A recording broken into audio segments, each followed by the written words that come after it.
What up, everyone? I am Jack Slater, aka the Comic Outlaw, and I'm here with my boy Magnus. And we're going to be doing another villains countdown, Batman villains, as a matter of fact. And we have a little display. I'm pulling some stuff down from my trophy case. We're going to be showing a few figures as we're going through the list. So check it out. Magnus, would you like to start it off with one of your favorites from the Batman villains? Well, I mean, we shouldn't just hold it off. We should hit the ground running with the number one villain, the Joker. One of the most popular. Oh, yeah. Because, I mean, one of the important things about him is that the world's greatest detective doesn't really know his past. And they're trying to squeak their way to adding more stuff here and there. But yeah, the three Joker thing. Yeah, but I mean, what we know about the Joker is that his name was most likely Jack Napier. Most likely. Maybe. He was most likely at least Red Hood once. Maybe. And he most likely had ties to the Mafia in some shape or form, whether he was forced to do stuff or he actually worked for them. I think the Mask of the Phantom? Yeah, that was great. It heavily hinted that he worked for the Mafia, while other ones it was forced, or who knows, maybe he owed them money. And that's and that it is most likely that Batman caused his current condition. Yeah, well, the thing is, it keeps changing. The Joker even says himself, if it comes to his origin, he prefers multiple choice. Mm-hmm. That's why, there's one origin and another origin. Actually, Joaquin Phoenix is going to be doing the Joker soon, which I'm fairly excited about because it's an alternate version. I saw the preview and I was like, oh, yes. Yeah, it feels like, what if the Joker was really here? That's what the trailer makes it feel like. Yes, that's kind of what I like too, It gave you that sense of anarchy. Well, it's kind of like the, I want to say the beginning of Dark Knight, or at least the trailer, where, it's a bank robbery and all these people wearing clown masks. Oh, if you notice, the clown mask that Heath Ledger is wearing is a throwback to the Batman 60s. I didn't notice that. Yeah. It was the mask that the original Joker wore. Yeah. Now, was that at the beginning of the movie, or that was the trailer? That was the trailer, right? No, that was the beginning of Dark Knight. Okay, it was the beginning of Dark Knight. Yeah. They gave that as a subtle wink. Yeah. Yeah, but this Joaquin Phoenix one's going to be off the chain. Yeah. I'm hoping. We'll see. The guy from Hangover is actually directing it. And, well, that's what DC really needs to do, is they need to focus on doing solid villains. That was the problem of one of many with the JLA movie, is that who cared about Steppenwolf? When I heard Steppenwolf was a villain, I'm like, who? I did not give a damn. Yeah. Magnus, you see that red guy right there? Sure. With the big axe? Oh, yeah. Pull him down. I'm going to show you guys right now, since we're dipping into my vast collection, what Steppenwolf really looked like. Check that out. This is what Steppenwolf really looked like. And look at that. I mean, it looks like he's from Apocalypse. And he looks badass. I mean, look at this. This is like futuristic Conan. And they took this and they screwed it up. I mean, something what some millennials would call gaudy, they made even worse. I mean, really, I think I would have been fine with the Parademon invasion. Yeah. I don't know, dude. I find that a lot more entertaining than what we got. Yeah. And really, let's not get too sidetracked. I was about to talk more about no, just saying. Yeah. But, with the Joker, there's just so much going on with him. Well, first off, the three Joker thing that everyone's been talking about. Another thing is, he may or may not most likely have some sort of chemist background. Yes, that he might be a student or a chemistry student or a drug user himself. Yeah. There's even a story where he may be a veteran. Yeah. That was the theory floating around the Dark Knight. Yeah. So, like I said, there's many stories. Yeah, because if you think about, with the Joker fish or just the gas where you die laughing and you, at the very end, you look like the Joker with a big red smile. Yeah, the grimace. Pale skin. I believe that your hair turns green also. So whatever affliction affected the Joker, which he is just immune to it, clearly he's able to weaponize it. Well, they have a theory on Endgame. Mm-hmm. I don't know if you read that or not. It did this whole series that Snyder did with Death of the Family, where Joker came back, reclaimed his face after he cut it off, and then they went on to like different series. But Endgame, he actually Jokerized the Justice League to attack Batman, and it was revealed that Joker was sort of maybe an immortal, like the rock that gave Vandal Savage his immortality. Yeah. Had dwindled down over the years into an element called Dynesium. And there was a lesser form of Dynesium which Ra's al Ghul did. Yeah. They made him temporarily insane. And there was a lesser version of that that made you totally insane. Yeah. But immortal. And they believe that the Joker is this creature that's always been in Gotham, like this evil. Yeah. That's always been infested. And like he keeps coming back to life, and he keeps coming back to life because of these pools. Okay, yeah. That's one theory. Like I said, with the whole three Joker thing, the whole... There's so many theories now, it could be totally out the window. Yeah. Well, the advantage with the Joker is that, like, most stories is like, yeah, sure, why not? It doesn't matter how crazy it goes. It's the Joker. Yeah, that's the thing, though. With these three Jokers, they're going to take three different origins, I guess, or three different Jokers, and they're all going to exist in the same universe. Yeah. And everyone is trying to wonder what the hell or why. That's too much hypersanity for me. Yes. That's the weird thing. That's what people are wondering. That's what the intrigue of the Joker is. Yeah. And so, since hypersanity was mentioned, the Joker has a superpower other than being smart and chaotic. They claim that that he has hypersanity, that he knows what's going on, that with every shift in the reality, he realizes the shift in his character. Yeah. And he's aware of it. That's actually what claims drives him insane. Yeah. Is the constant shifting. And that's what's part of the three Joker thing. Maybe like when Manhattan messed things up, he set a precedent in each reality where the Joker's kind of shifted. Yeah. You know, because I was telling you about this, that the one big thing that Manhattan keeps talking about is Alan Scott. I made him lose his ring.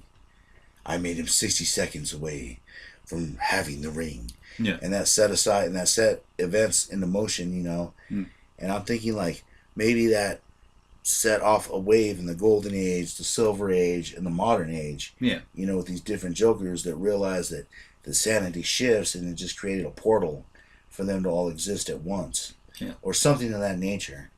You know, because I know the writer of this series, Jeff John. He doesn't keep harping on something if it's not important. Yeah. He's not a big MacGuffin man.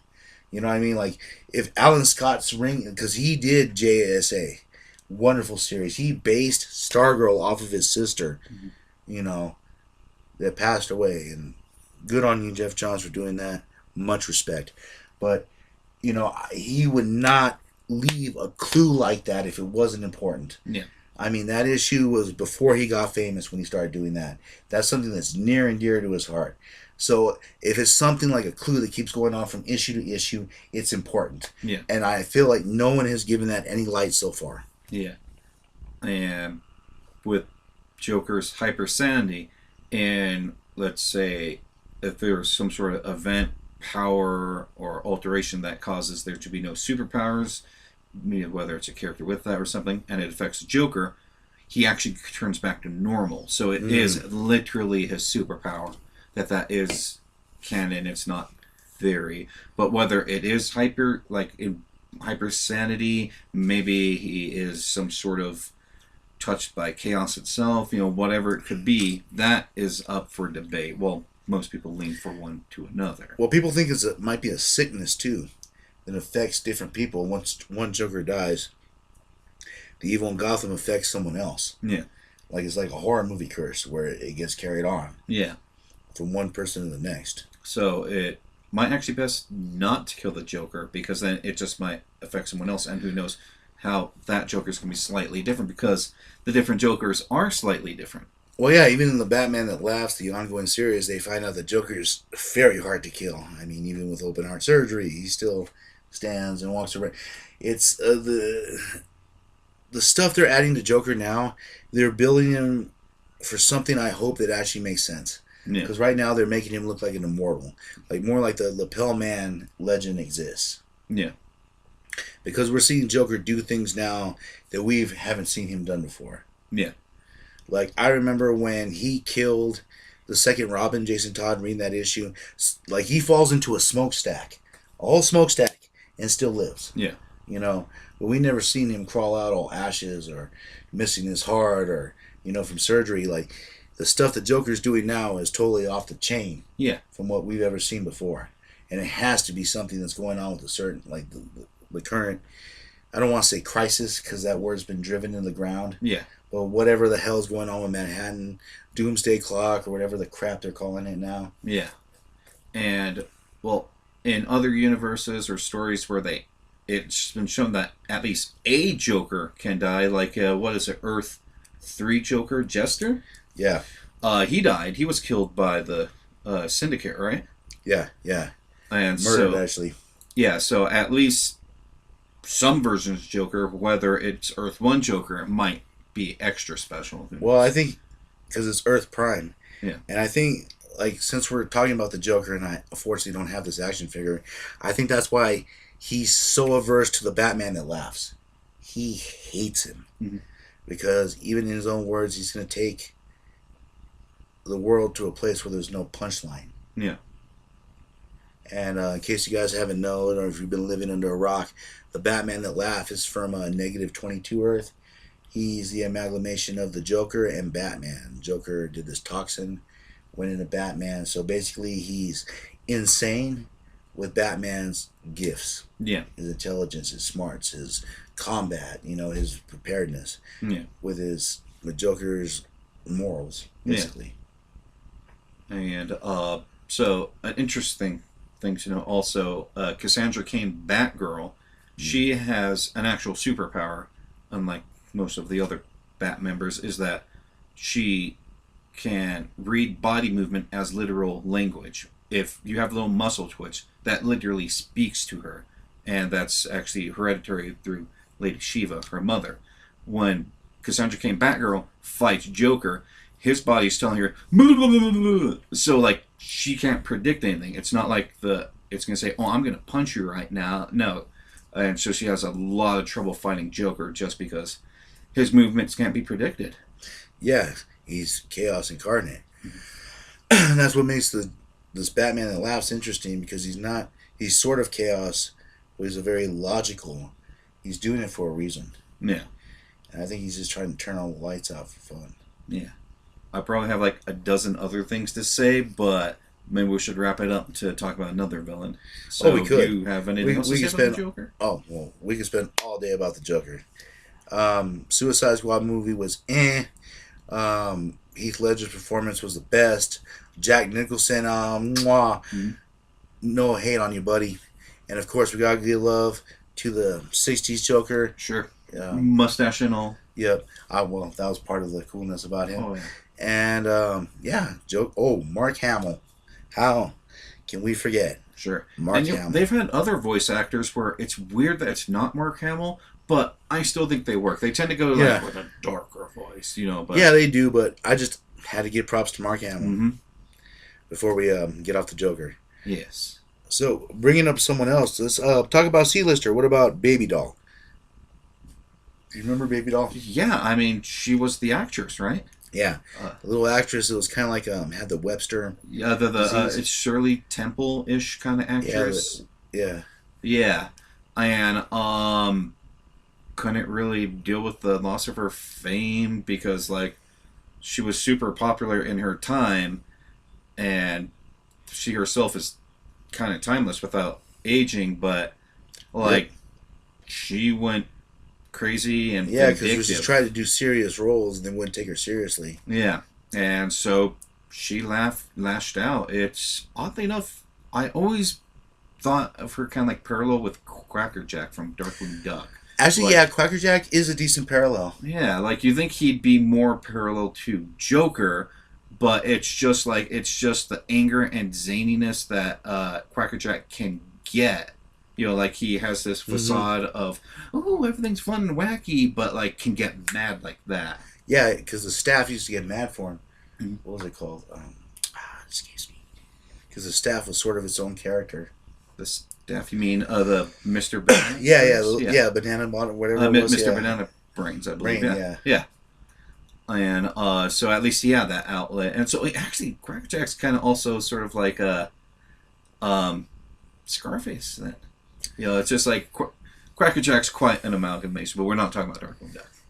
But Scarface, I love the ventriloquist Scarface. Actually, that's one that kind of like I was glad that kind of made its way through the different media because it was also in the Batman.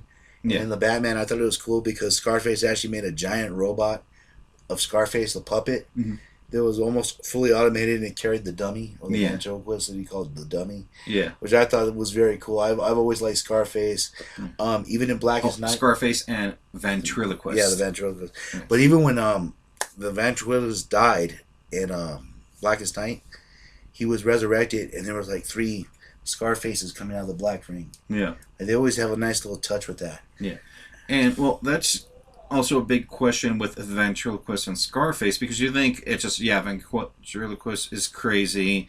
He gets puts his more darker emotions into Scarface and then like badmouths himself. But like a lot of the stories have you question like, wait, is Scarface kind of real? Just like how the henchmen react, like they talk to Scarface and they like, oh, ventriloquist is this loser guy, but Scarface is the man, and it's just like, one of his favorite henchmen was Rhino. Well, the thing was that even after he died, Rhino or Moose, his name was Rhino. It was Rhino. Okay. Yeah, because he ended up taking over in the catastrophe after they destroyed Scarface. Batman kind of turned him into his bitch and made him watch the area. Well, another thing about the puppet is it seemed like it was cursed because it went on to a woman. Yeah. That Scarface ended up taking over too. Yeah. And so it really just makes you question Scarface ventriloquist. And I believe she was called ventriloquist also, right? Yeah, or a baby. Or whatever he called her, like, Scarface was a sexist pig and it just kind of carried on. Yeah. And it's just even an animated series, like some of the best ones are with Scarface. Just like how they deal with that. Yeah, well, he was kind of like on the C list. But if we're gonna talk about like the ultimate like back villain, let's just get this out of the way. Joe Chill. Joe Chill, the first villain. In Bruce's life, I guess you would say so. I mean, you see that scene so many times in the movies, in the cartoons. The alleyway after watching, was it The Mask of Zorro that the family watched? Yeah, it was The Mask of Zorro or something with Zorro. Yeah. Usually has something to do with Zorro. Yeah, they often show Bruce like, oh, he's swashbuckling. Yeah, I did a connection to that in my one of my earlier videos. Yeah. The influence of Zorro. Yeah, and for one reason or another, they decide to go in that alleyway. More often than not, there's some depictions where it's like almost outside the movie there, where it's a little more off to the side. Or another story is Bruce gets scared mid-show. Yeah. Or something happens, they have to leave. Yeah. Yeah. But either way, Joe Chill, just some guy up to no good, shoots Thomas Wayne and Martha Wayne and leaves little Batman, little Bruce Wayne. Yeah. Well, little Batman, little Brute, it's the same thing at this point. Yeah. And the thing is, that always stays really consistent. But it's once in a while, they'll do it where it's the Joker. Yeah, like Napier, they did that in Tim Burton's film. But let's say Tim Burton had no respect for the media. Yeah. He sort of did a lot of that on the fly. But when Batman eventually finds Joe Chill as a actual man to take revenge, that is where sometimes it deviates, where it's just like, oh, it was a hit, or it's just like, I didn't mean to, like, I freaked, the gun went off. Yeah, well, over the years, like, it gets rewritten. Yeah. Like, even in Brave and the Bold, they got rewritten. Well, actually, Brave and the Bold, the cartoon, they did an interesting story where it was the Spectre and the Phantom Stranger, and they were talking about justice and vengeance and which way Batman would go. And it set up a situation where he was either going to kill Joe Chill or forgive him or bring him back to justice. And whoever won would have Batman's soul. Yeah. And for such, like, because Brave and the Bold is like a lighter like supposed to be a lighter, version of it. Yeah. It had a very dark edge to that episode, and I thought that was very cool. And that's why kind of I remember Joe Chill. Like on and off, they changed the killer depending on the decade. Yeah. But Chill has been the constant, even like in this thing where Batman inherited a Metatron's chair. Yeah. And he was the god of knowledge. He actually went to his cell and scared the shit out of him. You know, so it really like depends on what you're watching. But I had to put Joe Chill on this list. Yeah. Just to throw him out there because I feel like people sometimes forget him. Mm-hmm. When they're talking about the grandiose villains, or the gimmicks, or the costumes and stuff like that, they forget that it all started in an alleyway where a 8-year-old boy lost his family. He was born in blood, lost his innocence as Bruce Wayne, and was resurrected as Batman. Yeah. And people always seem to forget that it was one criminal. Yeah. One simple criminal without a costume, a gimmick, no clown paint, no nothing, that created this creature. Yeah. That's why I had to bring him up. And so, maybe give one of the ladies some love. Ooh, why not? Who's one of your favorite ladies? Oh, that's hard to pick. Well, let's start with one that's getting more press now. Talia al Ghul. Okay, more on and off. I mean, she's done something that no other villainess has done to Batman. Yeah, she roofied him. Yep. Let's call it what it is. She gave him some kind of potion or whatever you want to have you. Yeah. And people questions like, oh, well, doesn't he take different drugs to get immunities? He knew it was going to happen, so he wanted it to happen. People try making excuses. Really, they were in love. I mean, who knows what goes through Talia's head? She's kind of cuckoo for Cocoa Puffs, as most Batman villains are. And Ra's al Ghul actually knew Bruce's identity at this point. They knew every counter that Batman had. Mm-hmm. So it's easy for her to concoct something, Yeah, and he wasn't knocked out roofied. No, he was. It inebriated his brain, so it was kind of more like he was drunk or heavily buzzed, sort of thing, or high. So yeah, it affected his mind to where it's just like, yeah, I'm gonna have unprotected sex with this woman whose father wants me to be the leader of the League of Assassins. Yeah, sounds good. Yeah, and then they ended up having Damien. Yeah, and Damien eventually, he's like, oh, my parents and grandparents, there's amazing people, until he's just like, my mom is cuckoo for Cocoa Puffs. Yeah, actually, yeah. That happened around the time that she made a clone of him. Mm-hmm. Yeah. Yes. So, that whole unfortunate series. Which really was the best thing for Damien, because he really had to realize that. Yeah. Damien was a little bastard. Out of all the Robins, he's just the one that you want to just reach out and strangle. Yeah, but I mean, he wants to be Batman, so he wants to learn to be the best Batman, and even though he likes the sword, which is interesting, sort of goes back to that Zorro parallel, and, but his assassin training instincts, he wants to stab people, but it's just like, no stabbing. I think that's what he'll never understand as Batman, and I think that's why Grayson makes such a better Batman, why he's taking over the mantle so much, is not that Dick actually hates the position, but it's not the fact that he hates it. He understands the price, the cowl, to wear the crown, to be Batman. Yeah, it's a heavy price to pay. Yeah, and he realizes that as Nightwing, he's Nightwing. As Superman, you're Superman. Yeah. But to be Batman, to make the hard decisions with all this list of criminals, to make the hard choices, is a curse. Yeah. And speaking of curses, if we're actually going to go to someone, well, let's talk about her father, Ra's. He is or Ra's al Ghul. He's a very honorable villain. Yeah, well, originally when they were developing him, they wanted to make him like a Moriarty. Yeah. To Batman, Sherlock Holmes. Yeah, and I feel that they do that quite well. Well, yeah, but over the years they made Ra's more terrorist-like, more sloppy. Yeah. And I think like in the 70s and 80s, he was a more tighter villain. You understood clearly what his purpose was. Yeah. He was doing it for the environment, the preservation of the earth. You understood that he was an eco-terrorist. And now it sort of gets murky. Yeah. Injustice does a good job of kind of reeling that back in. I don't know if you paid attention to the Injustice comics, but I kind of like that version of Ra's a lot more. Yeah.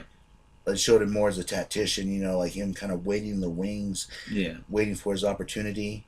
There was a touching scene though with him and Batman when Damian died. And notice as comics do die because no one really dies anymore. Yeah, and they were taking his body and they were fighting over it, and then Darkseid showed up for it, and it was kind of touching because Ra's and Batman looked at each other and he's all, yes. It wasn't even a hero talk or a let's team up. They both looked at each other because Darkseid, I will have that body. And they both looked at each other. Yes. Yeah. They both instantly knew what the other one was thinking. We can fight afterwards. Yeah. Take care of that. Yeah. And I love that respect they have for each other. Yeah, and even Rachel School's respect for Tim Drake. Oh, yes. Yes, he's actually extremely patient with them. Yeah. One of the earlier issues, one of the Robins ended up accusing him of a crime. Mm-hmm. And Ra's was patient with him and said, well, if I did this, I would tell you, and everyone's getting pissed off. And Robin was like, well, he's a lot of things, but he's not a liar. Yeah. If he swears on Batman's name, if he swears, that he doesn't know, he doesn't know. Yeah. And I've always liked that Ra's has that. And I hate, certain comic book people that take that away about Ra's. Ra's has that honor, mm-hmm. That you were talking about. And I love that about Ra's. And that's why I was saying some of the other issues, they kind of take that away from him. Yeah. But I've always felt that he was better when he had that sense of honor, Yeah. Which is a lot of the Gotham villains don't have. Yeah. And being technically immortal, it's immortal with caveats. Mm-hmm. But he's had a few babies, not just Talia. There's another daughter. She's not as crazy, but she's also not as good. And then the animated, had a few appearances too. Yeah. And then the animated series had it where there was a son that was in Western times. Well, yeah, he's had quite a bit of children. Yeah, but he was a little too reckless and impulsive. So I was like, yeah, he's not going to progress in the League's Assassins. Well, if we're going to talk about a man that's a little bit opposite of Ra's, whose morals are always up for sale for the highest bidder, we got to talk about the Penguin. Mm-hmm. Right there, classic Penguin. Oswald Cobblepot. He is a foul villain. Indeed he is. With a couple of gimmicks. Yep, the umbrella for one. Mm-hmm. Umbrella that has gas, knife, blade at the end. It can work as a shield, machine gun. Chopper. Yeah. Anything you can think of. Chopper's a weapon itself. Don't use the sword, just chopper them. Yeah, grenade launcher. Base acid shooter. Yeah. He's had multiple umbrellas that have done it all. And like I said, this is the classic look right here. This is more of the Silver Age type. Actually, this is the reprint they did for Super Friends. Mm-hmm. That's the toy they used. Yeah. And I always liked him. He's more of a gangster. Yeah. And his ethics are always kind of shifting. Mm-hmm. And the odd thing is he's actually the Joker's banker. I did not know that. Yeah, the Joker actually mentions it. I can't remember which issue it is, but he actually takes care of the Joker's funds. It would explain why they get along so famously. Yeah, Penguin does not like when he shows up, but yeah. No, everyone's always a little weary around Joker. Well, can you blame them? Yeah. But I always liked Oswald, as he got older, and they started, the gangster age started to roll in, he kind of moved out of the gimmick stuff and moved into the more of the gangster. Money laundering's one of his huge things. He has the nightclub. Oh, the Iceberg Lounge. Yes. I love the name of that, dude. Yeah. So fits his character. I would not want to go there. I could just imagine it being so cool. Well, also in the Suicide Squad, Assault on Arkham, because the odd thing is that some people don't realize is that he was a temporary member of the Suicide Squad. Mm-hmm. Everybody and their mother has been a member of that team at one point or another. Yeah. If you're a villain, a certain kind of villain, you probably were a member of that team. Yeah, and that there's been a number of versions of him because he is one of the Batman's mainstays because he was in the second Tim Burton movie. Yep. Or was it? Yeah, second Tim Burton movie. Yeah, the Batman Returns. Yeah, played by Danny DeVito. A slightly more disturbing Penguin. I love that version of Penguin. Yeah. And, then, of course, they have the classic one. They have Well, the do you know who TV played series. the classic one from the Adam West? Mm-mm. You ever see Rocky? Yes. That's Mickey. Really? That's Meredith Brooks, dude. I would not guess. And also the pervert from Grumpy Old Man. Okay. Isn't it funny how worlds connect? Yeah. And the thing is, the interesting thing is that he hated smoking. Really? That's why he'd cough and be like, wah, wah, wah, wah. That actually started because he couldn't stand the cigarette. Yeah. And they went with it. Yeah. Yeah, but he is actually Penguin. Cool. And I love the Rocky movies. I'm going to tell you now. Freaking awesome movies. I don't give a damn what anyone says. Well, who disagrees? I mean, they might say, like, oh, this Rocky movie was good or it was okay. Well, granted, but, yeah. People like Rocky. Everything's hokey, like one way or another, Yeah, man. It's Rocky. Yep. Yeah, but he's the same person. And I, later on, I found that, the voice always sounded the same to me, when I was a kid. Yeah. Now that you're mentioning it, it's starting to sink in. And then when he passed away, a long time ago, they did, this short thing on him on the news, and I was like, oh my God, it's this, duh. This is back before the internet, folks. You got to understand, there was a point where everything wasn't connected, and you only knew what you knew. Yeah. Usually what you knew was between the pages of the comics. Yeah. So, but Penguin doesn't quite test Batman that much. But who does? Well, he's more like Batman's contact. Batman lets a few things slide. Penguin gives him some information. Yeah. I mean, I don't know why he always resists. Like, I'm not telling you that. It's like, okay, flipping the desk, throwing on the wall, gonna punch you. Oh, now you're gonna. I think personally he has to keep some street cred. Yeah. So, all the villains end up ratting to Batman. Yeah. Where the Penguin say, oh, well, I tried. Yeah. Because all the criminals say the same thing. Yeah. I tried. I threw a punch. Yeah. I spit in his face, which they never did. Yeah. I pulled the gun on him, which probably they never did. Yeah. One way or another, they rat to Batman. Yeah. Penguin just does it in a more business sense. Yeah. But what I liked was Flashpoint, where Thomas Wayne. Have you ever read those? I'm quite familiar with it. I loved Thomas Wayne's Batman. Yeah, he had a casino. Oh yeah, dude, and I loved how Gordon called him sir, and he raised the Penguin like a son. Mm-hmm.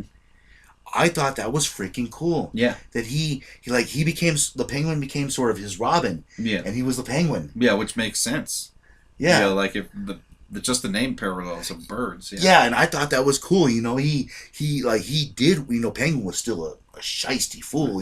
But he looked at Thomas as a father, and I thought that was a nice parallel. Yeah. And since we're mentioning alternate Batman, maybe that alternate Batman's villain.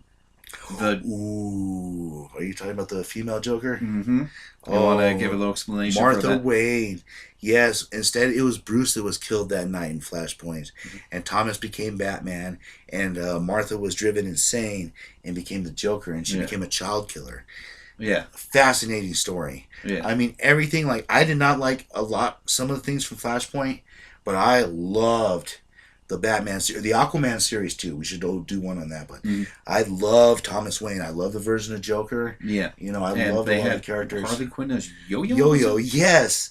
Quite enjoyable. Yeah. Should we talk about Harley? Show him the nice little display toy that I have 3 of them, but I decided to bring out the old school one for the viewers right there. Check that out. Full set. Bada bing, bada boom. I love you, Harley Quinn. So, she has a classic voice that everyone always enjoys. Okay, first off, we gotta give props to the man that created her, Paul Dini. Yep.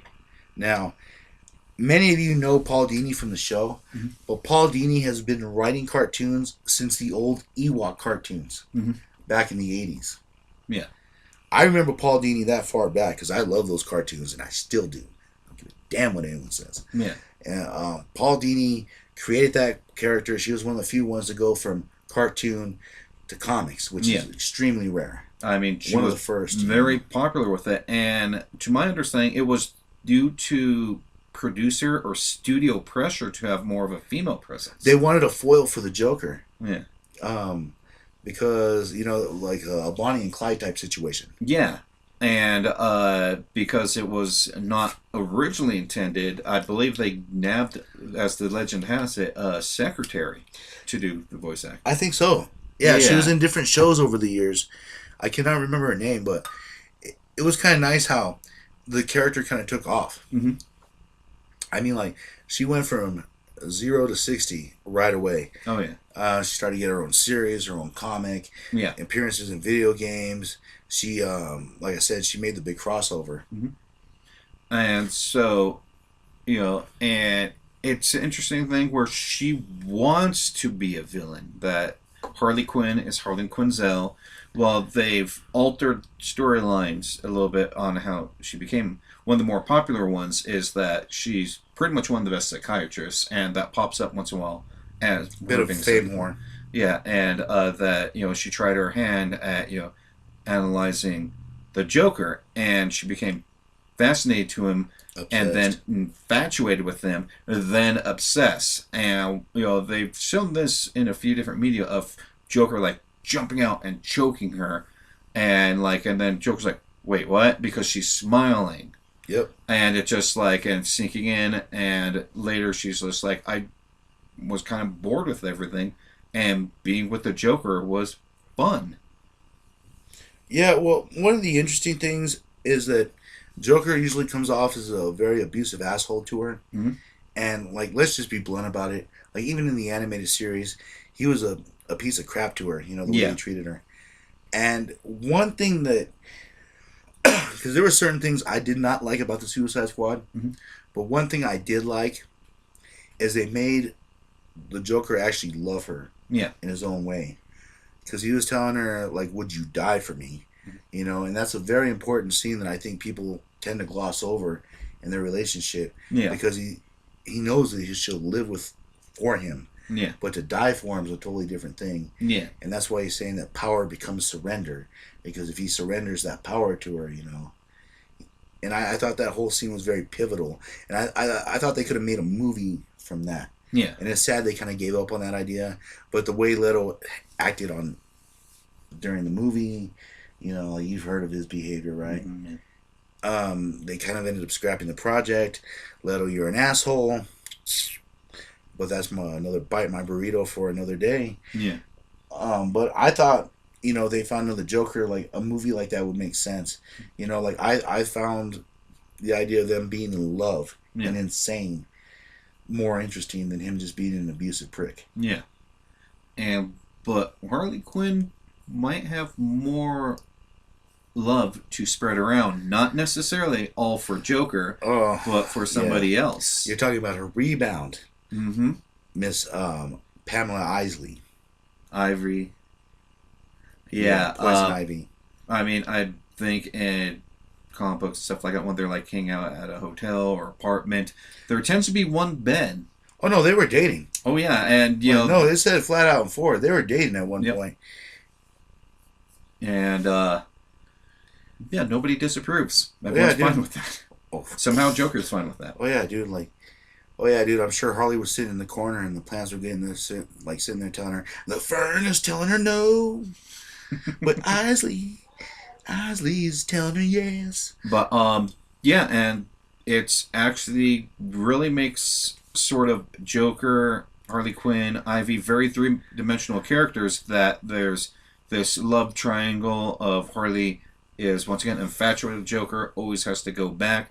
Joker's not right for her, but drives her wild, while Ivy is really what is solid. So when he's abusive, which depending on who's the writer, a lot of times it's just verbally abusive, but sometimes it's very physically abusive, and that she goes running to Ivy. She's actually given up on the Joker over the years now. Yeah. And the whole Isley thing, I mean, that started as a rumor from the cartoons. Yeah. When they did that Poison Ivy and Harley Quinn cartoon. Yeah. The rumor started then, way back then. Mm-hmm. And it was cool. I mean, it makes sense they started dating. Ivy's more of a, not the guy, but more masculine, more forward, more bullheaded, more aggressive. Mm-hmm. And Harley's like, yeah. Well, I want to say even masculine, but she, one of her things is she's very feminine and she uses that as a weapon, but she's very man-hating. She is very man-hating, but she's very calm and collected, except when it comes to hurting plants. Then she goes really freaky. I don't know, dude. As a man that's had experience with certain Isleys from certain dimensions, I wouldn't exactly. I'd call it more like the Eye of the Storm. Yeah. Well, I mean, she has these pet peeves, to say lightly, but like they trick her immediately and intensely. Yeah, you don't want to prick her flower, if you know what I'm saying. Yeah. And but I guess since we're talking about Ivy, let's talk about Ivy. I've always found her kind of interesting. That pantheon wise, that she reminds me a lot of Artemis from the Greek gods. Sort of like a hunter's god with her being nature, but also her being man-hating, which Artemis very much so is. And so of course that she's going to gravitate towards women. But I think Demeter was the goddess of nature. Yeah, because she had the daughter Persephone, if I remember correctly. Yeah, who father was Zeus, and whose uncle ends up kidnapping Persephone. It's all messed up with the Greeks. It has a whole lot. Hades gets a bad rap in actual Greek mythology. They all do. Hades and Athena are actually the only real two cool gods. Like the rest of the Greek gods are not cool. Nobody's hands are clean in the Greek pantheon. They relatively are. Nobody's. Relatively. But just like our Gotham villains. Yeah. So we haven't been talking as much of power set because a lot of Batman villains don't have power set. Not really. Hypersanity. And that's not even fully verified yet. It's just a theory. Yeah. Penguins, Arsenal, Harley Quinn's, being able, just agility. Amazing. Well, agility, but amazing psychologist. But Poison Ivy is able to manipulate plants. She has a botanist background. Yes. But like it seems to be like she's in touch with the green. Because of that experiment. Yeah. That went haywire. And it's interesting because in Injustice, I keep going back to this, but like it keeps Ivy ends up fighting Swamp Thing. Mm-hmm. And they end up like kind of sort of falling in love because they end up being both halves of the green. Yeah. They're like, hey, why are we fight? Ooh. Yeah. But I gotta give it up to Swamp Thing. Good on you, bro. Yeah. Well, and I bet if Joker ever killed Harley, which I don't think he would. Yeah. Ivy would shove a plant up his butt and grow that plant. Probably. And he Poison Ivy. Yeah. If you want to talk about power sets, a limited one, and sort of around the same neighborhood, I'd say is Ivy, but different is Clayface. Oh, sure. I mean, all the villains have tragic backstories, but Clayface, he wears it around his backstory on his neck, and that's his driving force. Well, there's been 4 different Clayfaces. Mm-hmm. Each of them with different stories, and the one that people commonly know now is the Matt Hagen one. Mm-hmm.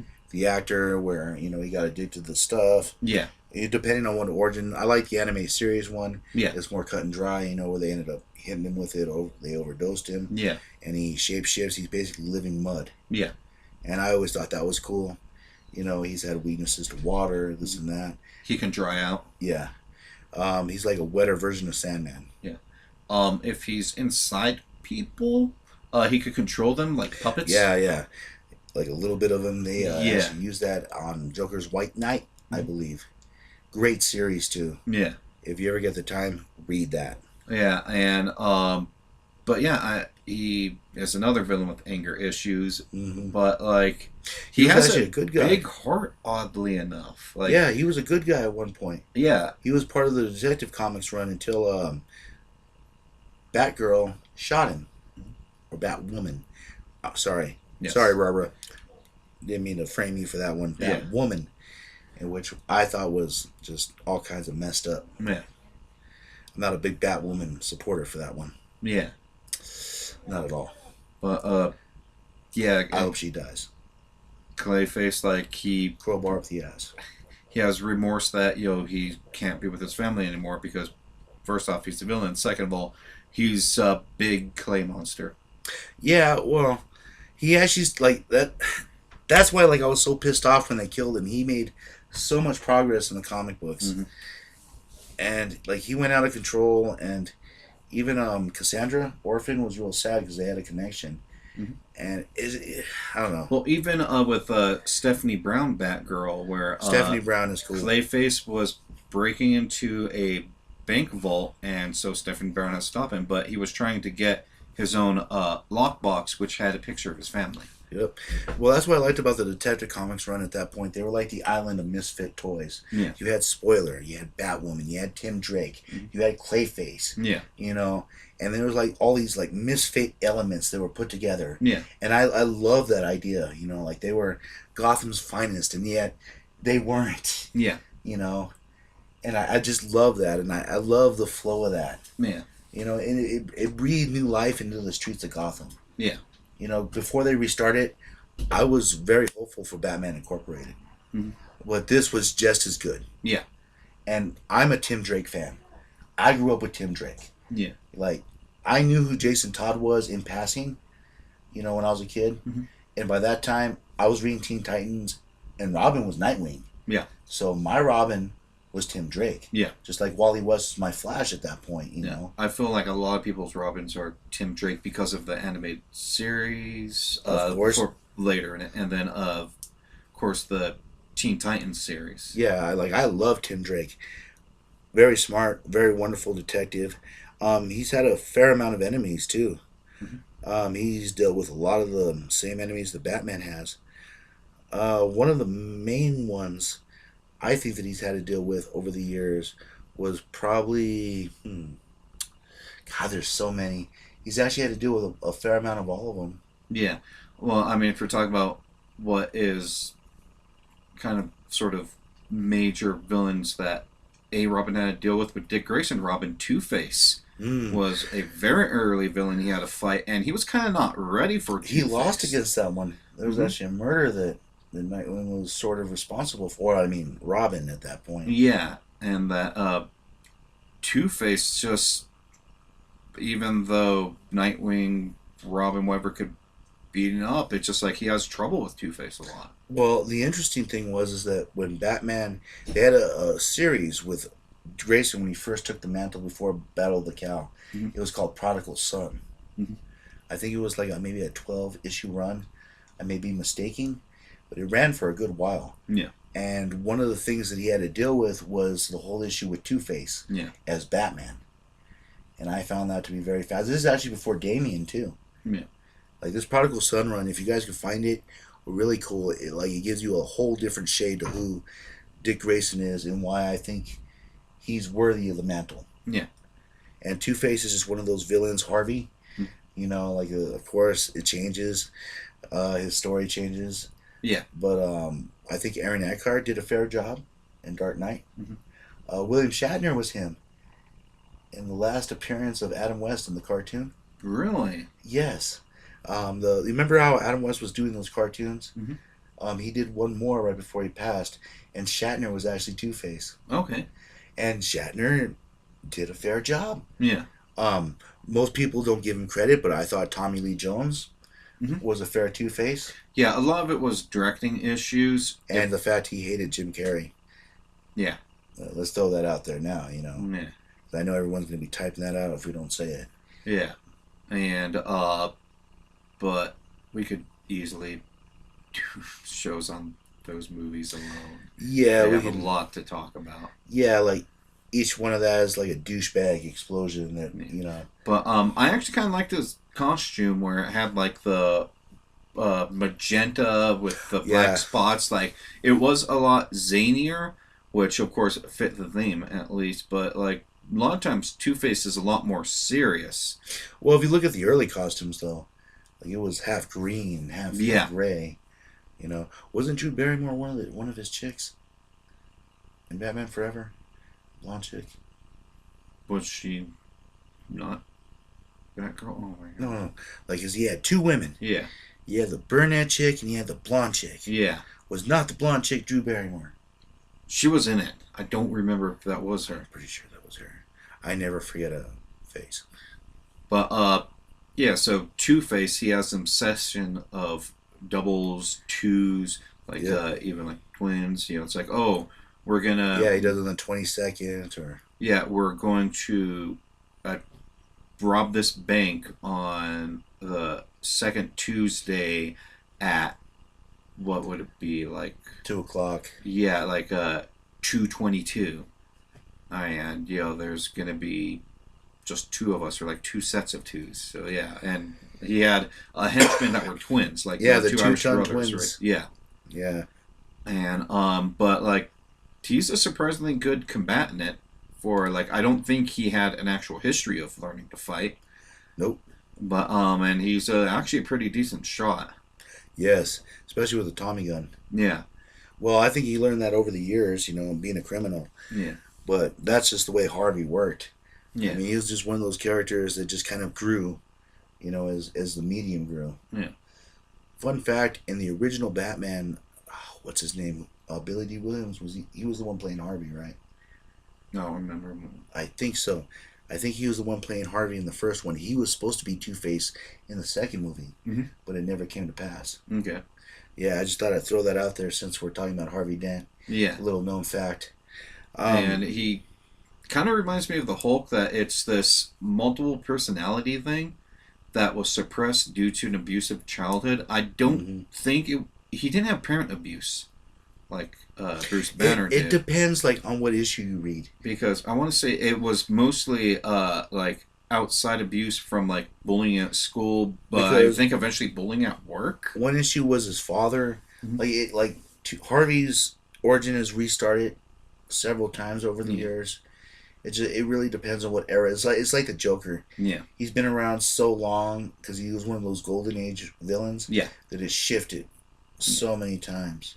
But the mainstays are he had some sort of mental abuse. Yeah. I don't think that normally goes physical. Well, he had mental abuse when he was younger, so he got multiple personality disorder where there's a second personality that's very mean, and he suppresses it. But then later in life, either he gets injured due to fire, explosion, acid, whatever. Something extreme damages half his body, and the stress and pain causes the other personality to kind of take over that side. Yeah, usually it was a mob boss or something like at the court to throw something in his face. Yeah. I think it'd be interesting if they showed, like, if they actually controlled different halves. And, like, if one side got knocked out, like, the other side can still control it. Like, that would be interesting. Well, there was an issue where Two-Face was trying to commit suicide. And Batman's talking to him. God, it came out a long time ago. And he's telling him, Harvey, let Two-Face die. Let him fall onto the concrete. Let him splatter his brains. And you hold on to me. You know? And that was one of those times where Two-Face supposedly disappeared. But of course, that, you know, I thought that was a very powerful moment where he was trying to reach out to Harvey and not Two-Face. Yeah, because they have a connection before he became Two-Face. Well, yeah, because he was one of his dearest friends. Yeah, and so like it hurts Batman and Bruce Wayne on a personal level having to fight Two-Face. Well, as guff as Batman is, one of the big secrets that people don't seem to realize is that Bruce does care. Bruce cares enough to be cruel. Yeah. When he has to be. Yeah. You know, and like, people don't understand that he's the one that has to be cruel. Yeah. There always has to be a taskmaster. There has to be someone that holds everyone else to the line. Yeah. And someone that's willing to step over it when they can. Yeah. And Bruce is the man on the wall. That's the best way to put it. He's the guy on the wall. Yeah. Like to take a page out of Marvel, but that's what he is. And a lot of the villains reflect that. You know, like, well, let's talk about the sword sharpener. The man the skills, the man with the clues, the man that always does something that you don't know what he's going to do until he drops that note. Yes. The Riddler.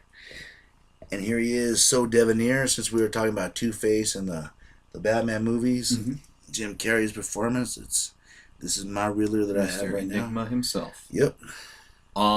He's super duper smart, especially when it comes to piecing things together, and so he can create elaborate schemes that somebody else can piece together. Well, he's a narcissist. He has to leave clues, which I think he wants to get caught. Yeah. You know, that was always, which I like, kind of like Gotham's approach to the Riddler. They make him a little more unhinged. Mm-hmm.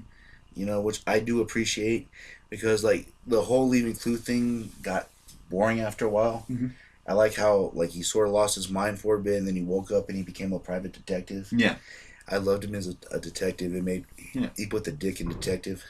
Yeah, like he does not need to be a villain. It's just he has this intelligence, and like I said, he's a narcissist. He wants people to be like, "You are so amazing," but like everyone doesn't get it except Batman. Yep. And I guess at some point with Tim Drake as well.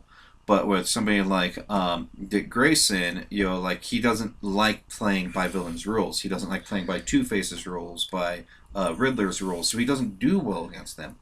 You know, he's an acrobat. He's a combatant. He's smart in his own case, but like the villains, like, and Joker actually, we keep winding back to Joker, but Joker has a way of kind of touching on this. He touched about this on Death in the Family, that we love you in a different way. Without us, you couldn't be Justice League Batman. Yeah. You couldn't be the Batman that saves the universe, because we help you make you a better Batman. Yeah. He has to be at his best all the time, or very bad things will happen. And it's not like Superman promised. You think it's like, oh, Superman could just go and fly in super speed, handcuffs, boom, fly them out. But the thing is, like, they're super smart. Like, if they know something's up with Superman, they can make all these elaborate schemes where Superman's just like, what? Heat vision's not going to work? One of my favorite... Alright, some of the guys are talking about this in the other comic book things. They're talking about Cataclysm, where a big earthquake... It's what's going on in Gotham right now, except it happened years ago. Superman actually shows up, right? And he tries, like, he takes a power plant from Mr. Freeze, and he does this and that, and then like another gangster comes in and takes over the power plant, and Superman realizes that the good that he does is always inept in Gotham, and that like just showing up and dun dun dun dun doesn't work. You know, you have to constantly work in Gotham, in order for it to flow. And it's kind of interesting how inept Superman was in that situation. Well, the thing is being a crime fighter in Gotham is 24/7, and you know, when Batman's sleeping, the fear he instills in the villains, that's doing some work. Yep. While Superman, it's just like, might be making people feel more comfortable. It's not putting the fear into villains. Yeah, and they know that he has rules. Yeah, and while Batman, you know, the villains and henchmen, it's just like, oh, he hung me over, you know, a building. Like, he was going to drop me. He was. And, like, Superman's not going to do it. He's not going to grab somebody upside down and fly up. It's like, oh, I'm going to drop you. It's like, yeah, go ahead, Superman. Yep. I don't believe you. You're going to drop me. I'm going to be like, oh, you're going to catch me at the very end. Well, yeah, and then another thing is, like, there's such a crime boss element in Gotham. Like, Black Mask. Sure. Since we mentioned the Penguin, the Black Mask is, he started out as a very different criminal back in the 70s. He was actually not that great back in the day. But later on, as he got a revamp, he actually became one of the foremost bosses in Gotham. And I love how he's kind of like a darker version of Scarface. Yeah, he really shook up without the coke, Gotham mob scene, because a lot of it was hinging on actual regular just mob bosses, not even supervillains, because Batman had to deal with supervillains so often, the regular mob bosses were able to slowly do things. Yep. And Black Mask jumps in. He plays with Stephanie Brown. Spoiler, plays with her with power tools, and Batman's just like, the game's been stepped up. You know. Yep. He also tortures Batman at one point too. Yeah. I mean, like, he's just a sadist. He's willing to do whatever it takes, and he's one of those characters that has survived so well. I love the portrayal of him in the Red Hood. You know, they kind of made him look like a foil, but they made him look very strong. Yeah. You know, considering the situation that he was in. Yeah. And I like that he was a mob boss, and that's what he was. Yeah. You know, they didn't try to give him any... You know, he wears a black mask, but he's a lot like Batman. You know, he's one of those elements that had just arisen due to the fact that Batman was there. He's really, like, the Penguin, if Penguin was really, really mean. Yeah. And it's interesting, like, he's one of those other bosses that has a territory and has their own respected boundaries. Yeah. Which I find interesting that a lot of these villains that get along in Gotham have their own territories. And then you have, like, madmen, like the Mad Hatter. Yeah. For example. I don't know if you're familiar with the Mad Hatter. Mm-hmm. Yeah. Has a Alice in Wonderland, especially Alice, weird, complex thing going on. It's very creepy, which works well for Batman stories, but yeah, I was about to say brain surgeon. That's not accurate. Jarvis Tech. He was he was doing connections for the brain with electronics. Yeah. Yeah. And he found out how to control people's minds with his own mind. Turn them into puppets, basically. I mean, could have sold that to the government, but no, he wanted to play with blonde little girls. Ugh. Yeah, it was an odd fantasy. Like, I never really liked him until, like, I'm gonna say it again, and I keep saying this. The animated series, they did a good job. Like Dini, I've seen this man's praises a lot. He did a good job in kind of streamlining what he was. Because in the comics, they get way into it. But he, like I said, he's one of those, besides the Joker, that's one of those random madmen that's been used here and there. Like in Final Crisis, they used him as a plot point, to get the control across for certain people. Like they seem to use him, like the villains seem to use him when they need their minds controlled or something like that. But he's not a very well respected villain. No. He's not a fighter at all. No. Yeah, and but yeah, and it needs the right writer to make him interesting, or it's the same thing over and over again. Well, another character that like faces that problem, but is actually a lot cooler, I think, is Victor Fries. Oh, my favorite Batman villain, favorite DC villain, my second favorite villain of all time. He's, as all the Batman villains, tragic villains, but the thing is, like, he could easily not be a villain. The only reason he's a villain is because his wife is dying from this disease that isn't explained very well. I believe Gotham explained it. It goes from, like, disease changes over the years. Yeah, as kind of like more of a blood disease. Yeah. While in the comic books, at one point, it was explained as a intestinal disease. And then at one point, it was a cancer, too. Yeah. Like I said, the story changes as the decades progress, but it's usually the same situation. Yeah, and so he has one thing on mind: save nor freeze. And I've always questioned this: what if he succeeds? And okay, I do want to say it was right before the New 52 reboot, or like right after, or something like that. He made a deal with Ra's al Ghul to raise her with the Lazarus Pit. He's like, I have to alter Lazarus Pit. She has this very unique issue. Then she rose from it as the villain Lazarus, and she actually hated Mr. Freeze and that he's stupid and crazy, never loved him, and ran off. And he's like, no, baby, I love you. And it's just I'm glad I never read that. I read a lot of Batman, and I'm glad I never read that. I'm happy the reboot happened because... I'm happy I never read that. So, the thing is, the way that the animated series established Mr. Freeze... Ooh, Heart of Ice. Pretty much do not touch that. That's what people like because it works. Well, that's what gave him the reboot, because even back in the 60s, he started out as a campy villain. Mm-hmm. Like, sure. And then, like, even in the cartoons, but Heart of Ice was... They won an award for that, actually. Yeah. Well, it deserves it. It was one of the first, like... It was one of the first cartoons where people started to notice that cartoons could be more for children and adults. Yeah. And it told such a tragic tale. And I love how even in the cartoon, Victor's like, just let me do what I have to do, Batman. Yeah. I don't even want to kill you. Yeah. He doesn't really want a villain. He just wants his wife, and he wants to vengeance against that guy, which I thought. Mm-hmm. Well, later on, he starts going crazy.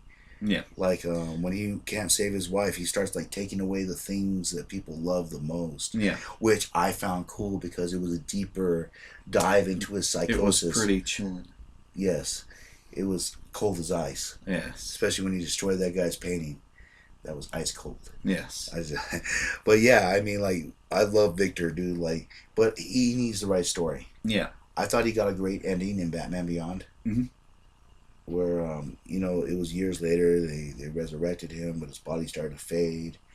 But he found out his head was immortal. Yeah. It was this whole twisted tale, but I thought it was kind of a nice wink. Yeah. To the Batman series, because they didn't bring too many people back at that point. Yeah.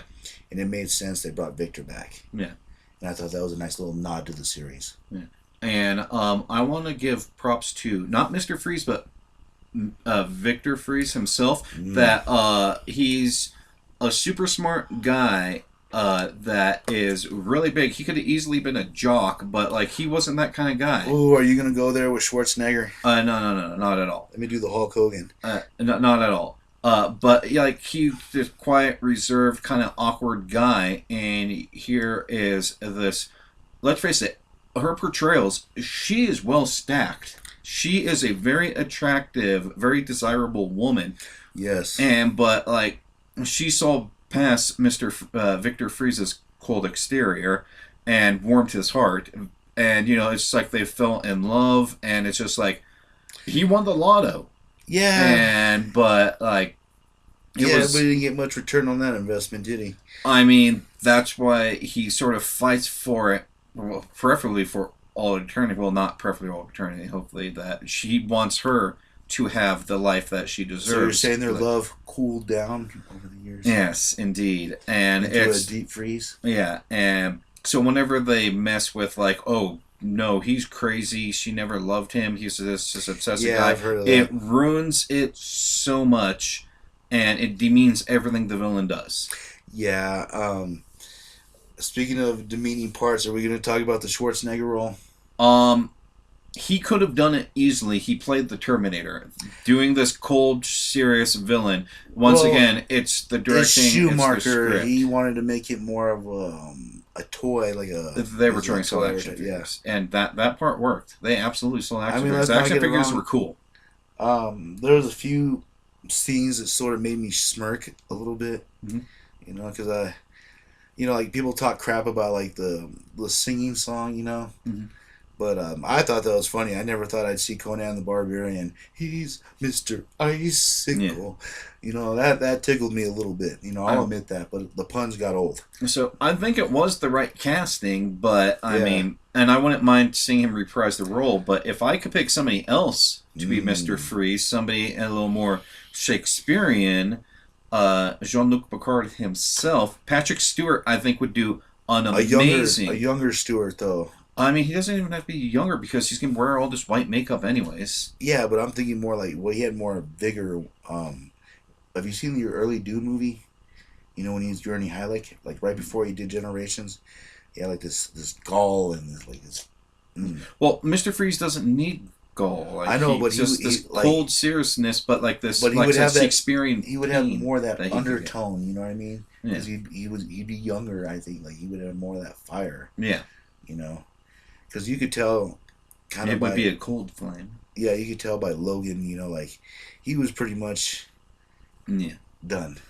And I don't know if they're going to even bring him back for this new Picard thing. I have doubts about that since we're throwing that out. But Mr. Freeze has a power set, oddly enough. Ooh, yes, he does. Mostly lack of aging due to his mishap with, he's a genius when it comes to cryostasis. His badass suit gives him minimal super strength, too. Yeah, and it's powered by diamonds, I believe. That's why he's constantly stealing diamonds. Like, I don't know why the diamonds wear out, but maybe the lasers he break them. develops some kind of cryo tech. Yeah.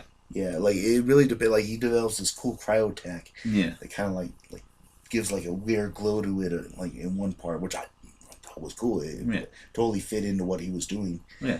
But he has some degree of super strength. I mean, like he throws around the Bat family like, all right, bam. All right. So let me say this now. When we say super strength, when it comes to the Gotham villains, we're like maybe able to lift a car.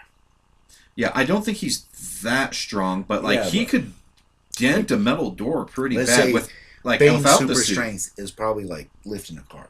Yeah, Bane, Clayface, and Killer Croc are probably two easily strongest. Yeah, you see, that's what I'm saying. Like when we say super strength about the Gotham villains, don't think Superman. Yeah, think a little lower than Spidey.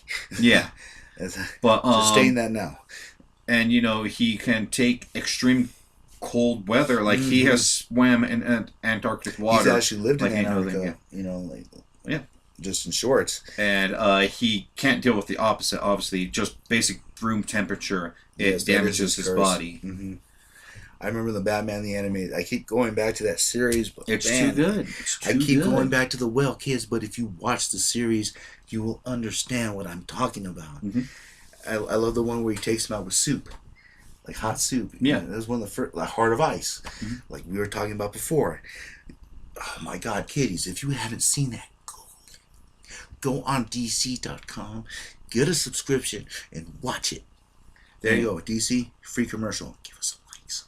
Okay, I would love to talk about him for another hour. Dude, I big Freeze fan. Now I mentioned Killer Croc. Ooh, dude. Not much to talk about him except he almost got Batman by throwing a boulder at him.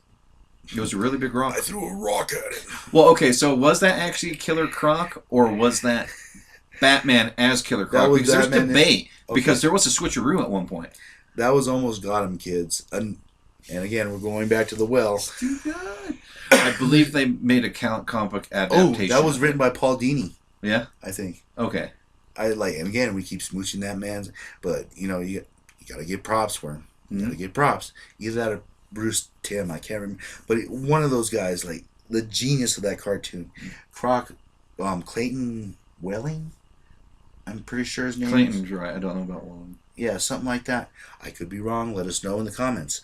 But he was a sideshow character. He was a wrestler at one point. Became a cannibal. And the cartoon, he was fairly stupid in the animated series. I do like the depiction on Suicide Squad. Yeah, they did that very well. Wonderful job. Like the sometimes actor that played him, much props. Sometimes in the comic books they make it too extreme with the crocodile look. He kind of becomes the lizard from Spider-Man. Yes, I thought the one in Suicide Squad was a nice balance. Yeah, I think it was probably the perfect balance because even the animated series, it might not have been Croc enough. Do you know the actor that played him? I don't neither do I, but he did such a wonderful job in bringing that character to life. I mean, he didn't have a lot of lines, but what he had to work with, I felt that he stole the show. When he had his little line. Oh yeah, and he was somehow a comedic character here and there in that. Just because that's what made him so cool. Yeah, and but I know one hero that has difficulty fighting him is Tim Drake. Tim Drake, he is a good fighter, but he doesn't have the brawn to take him on. Tim Drake often enough thinks, he has Batman's detective skills. Each Robin has a skill that they kind of he's best good with Bruce the staff. But Nightwing has more connections with the universe.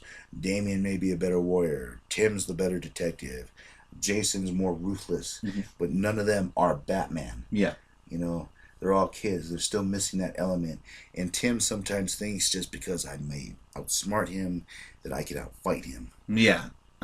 He found out in Battle of the Cow that wasn't the case. Well, Killer Croc tends to fight in areas that benefits him more, that he fights a lot in the sewers. If they're fighting above ground, he tries actually booking it to the sewers. Of course. I mean, yeah, an animal, they're going to take it to their environment. And also, wrestling background, right? He knows how to actually wrestle, and so that close corner combat in such a small area, it really is fitting for him. And yeah. Well, that's the way Croc works. He's also been a member of the Suicide Squad before and after, even now, even more so.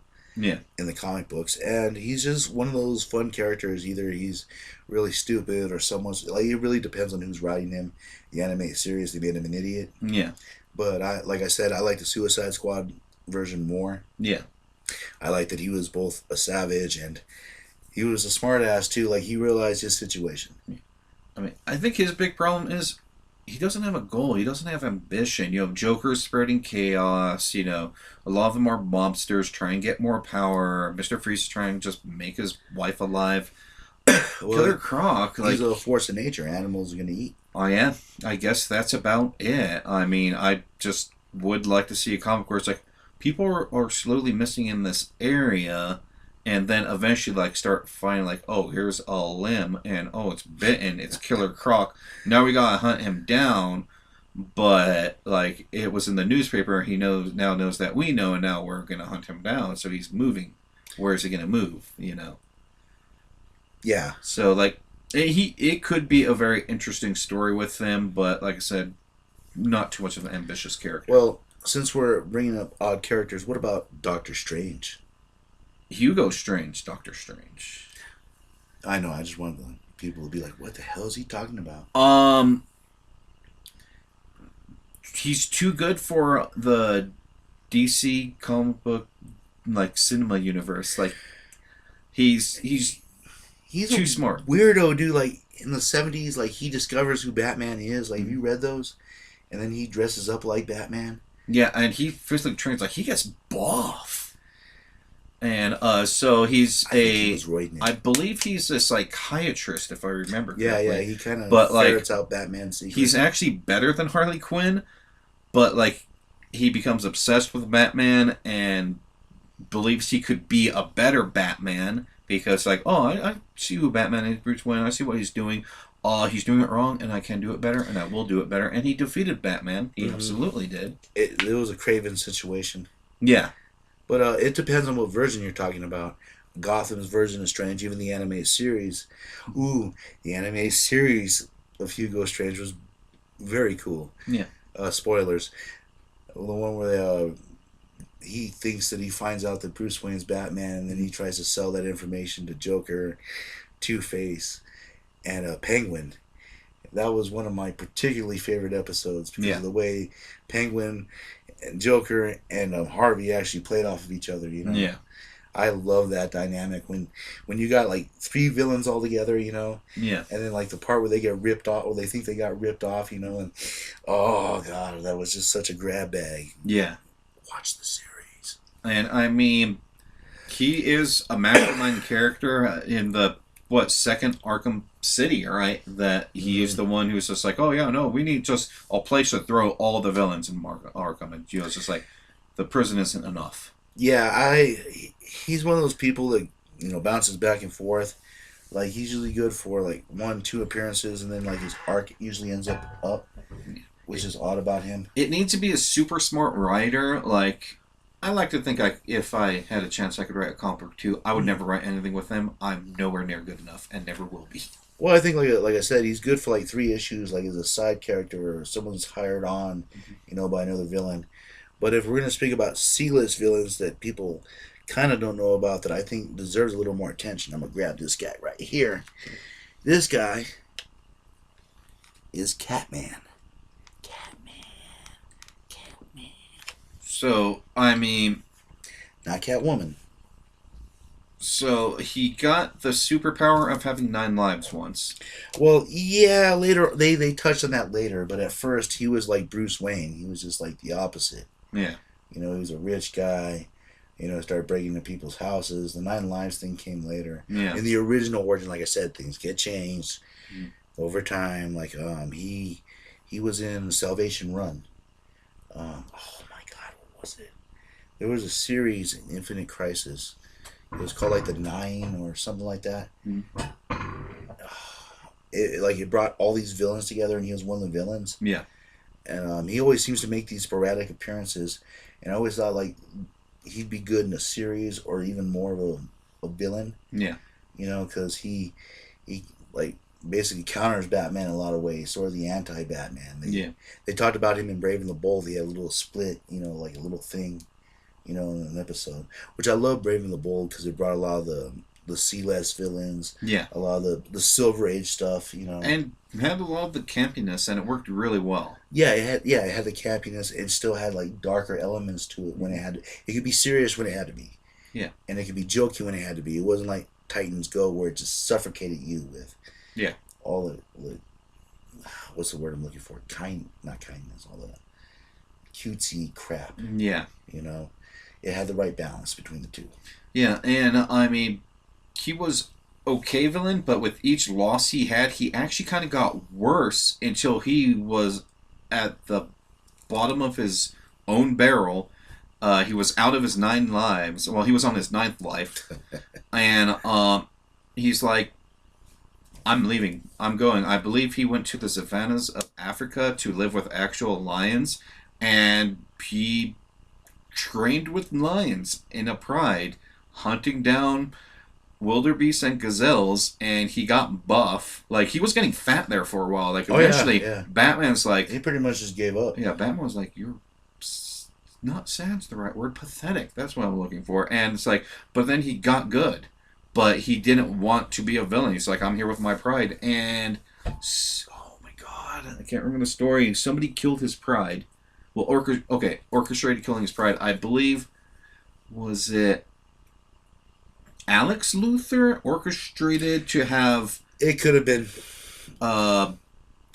Who did Will Smith play in? Deadshot. Deadshot. To have Deadshot kill... another Harley Quinn lover.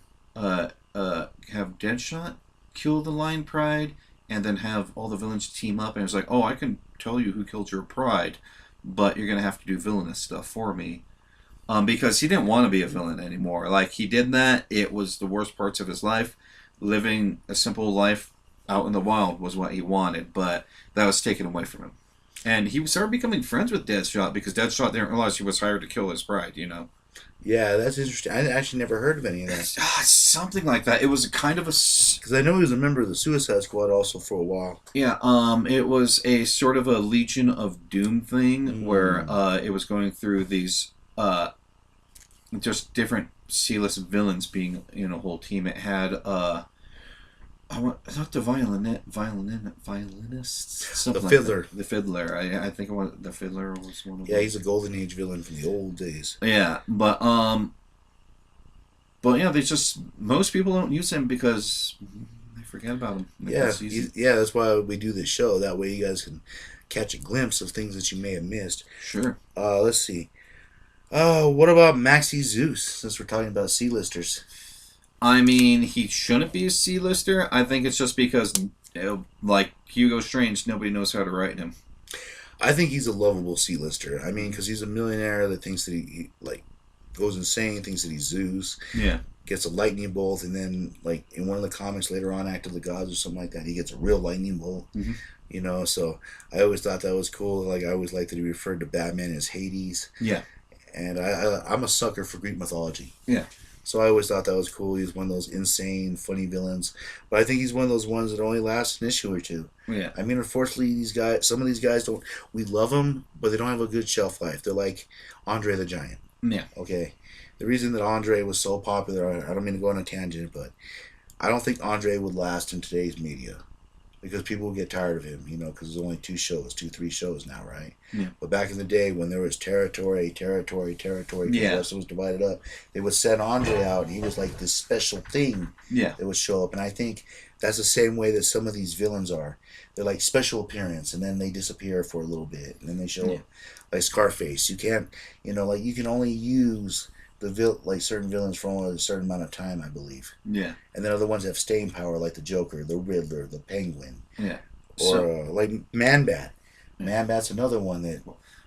I'm not quite done with Maximus. Not done with Zeus? Okay, so he reminds me of a Roman Caesar. I can't remember if it's Caligula or Nero, one of the crazy ones. But he was raised as a little boy with his mother telling him, your father, who's the Caesar, isn't your father. Zeus is your father. That wasn't Caligula, because Caligula was a hostage held by... Okay, so then it could have been Nero. Yeah, it was probably Nero. So Nero grew up thinking he was a demigod, that he was the son of Zeus. And, I mean, he easily could have been crazy to begin with, but, like, something like that, being raised, you're a demigod, could get to your head, and it did with him, and... Yeah, no, he's a Nero character. Yeah, he's an interesting character. Like I said, Batman the Animated Series did a great job. They had him in the Brave and the Bold episode, I think, and that was pretty much that for his appearances. Was that the one where he had the giant ship? Yes. Yeah. It's actually a really good episode. Yeah, I mean, like I said, some of the certain characters can only appear, you know, for only like a certain situation. Yeah. Which is why Batman's rogue gallery is so rich. Yeah. Like I was talking about earlier on with Man-Bat. The opposite of Batman. Yeah. Well, in some ways, I should say. Yeah, I mean, once again, a science experiment gone wrong. Yes. The serum exists. I believe Ra's al Ghul used the serum to get an army of assassins. That was a thing. And it was a thing, and that was a weird thing, but yes. Yeah, but Man-Bat's kind of a tragic character. Well, they're all tragic characters, but like he's a villain because he is more animalistic now, more than Croc. Because Croc, he talks, he could have desires if he wanted to. Yeah, but Man-Bat just loses his shit. Is a man that is he's a bat that is man-shaped. Yeah, the scientist is addicted to the serum too. Yeah. So when he takes it, he becomes this creature, and he developed it for Batman. Mm-hmm. At first. Yeah. And then he became addicted to his own Kool-Aid. Yeah. And he's somewhat of a Spider-Man, like this lizard kind of character. Hangs out in caves and sewers and is more animal than man. There's times where he's an ally, too, the scientist. Mm-hmm. Yeah. His name escapes me, but yeah. Yeah, because he does not want to do bad. He wants to do good. I believe that there was an Elseworlds story where I think I know what you're he talking about. was kind of more vampiric. Yeah. Because of the formula, and it had like Superman where it's just like, no, he kills people. Like they killed people. And like they were the superheroes, but it's just like, and they kind of ruled the world just because, no, if you do anything, we will kill you. Yeah, well, who in Gotham has their hands totally clean? Yeah. Just saying. Well, from Man-Bat, we've done...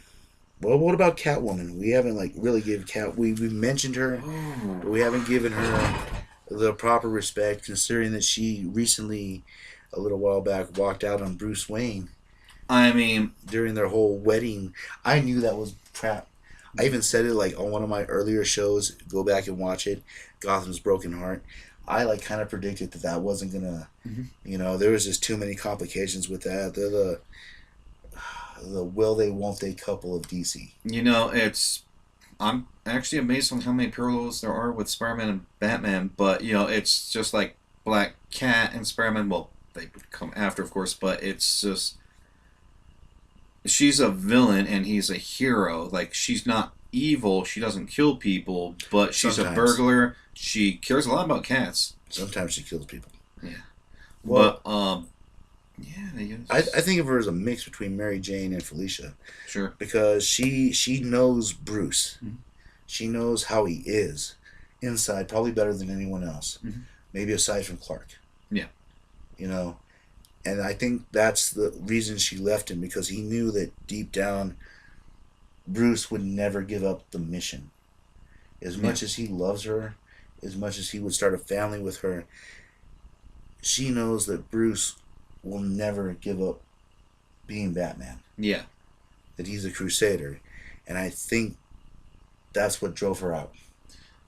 Yeah, and because they do love each other, but she's able to love somebody else. She had before the reboot, she had a kid with another villain. Was it a Rocket villain? Like he had a rocket? I never heard of that. Yeah, no, it was like a whole thing where it's just like, who's Catwoman's baby daddy? Is it Batman? It's like, no, it's it's like a D-list villain. There was a time where Batgirl was pregnant by Batman. Mm-hmm. Like I said, sometimes the writing gets... Yeah, well, you brought it up, or the writing gets real wonky, and you're like, and then it disappears. But, or 2 months later, it vanishes into thin air. Yeah, but she's really good at burglary. I mean, she's very quiet, very agile, has those sharp claws, go through glass. Been in every cartoon. Been in every cartoon medium. Yeah. Has a lot of cool costumes. I even like her, the purple costume with the somewhat green cape. Like, even that looks fun. I mean, it doesn't make sense her wearing a cape, but I don't care. I'll accept it. Even to the leather jumpsuit with her cleavage showing, with the you mean the Michelle Pfeiffer? Yeah, like even that looks really good. Yes, it does. or even the Batman animated series with just the one piece, effectively dark gray leotard that even like covers her face. I like it all. Or even in the Batman when she had those big old goggles that kind of became a signature after that. Yeah. I thought that was, yeah, Well, I mean, she knows fashion. Yeah, Selina's been a constant. She's a cool character. Like I said, the whole wedding thing I thought was just a ploy. Mm-hmm. You know, it's kind of sad they did that. I just would have just kept her as a side piece. It would have just made more sense. Mm-hmm. But, I mean, I don't know. And in different stories, there is a future for them. I believe in The Brave and the Bold, they had it where Alfred was writing in his journal or memoirs. That actually focused on Earth 2 Batman. Yeah. Okay, I was wondering about, like, this is not the right Earth. Not the Earth 2 that they made in the New 52. Yeah. But the Earth 2 way back in the day before Crisis when there wasn't, you know. Yeah. So, sorry, comic fans, you have to know. Sometimes in some universes, they do get together and it works. Mm-hmm. Oh, yeah. Of course. I just thought I'd bring her up since we were on the subject.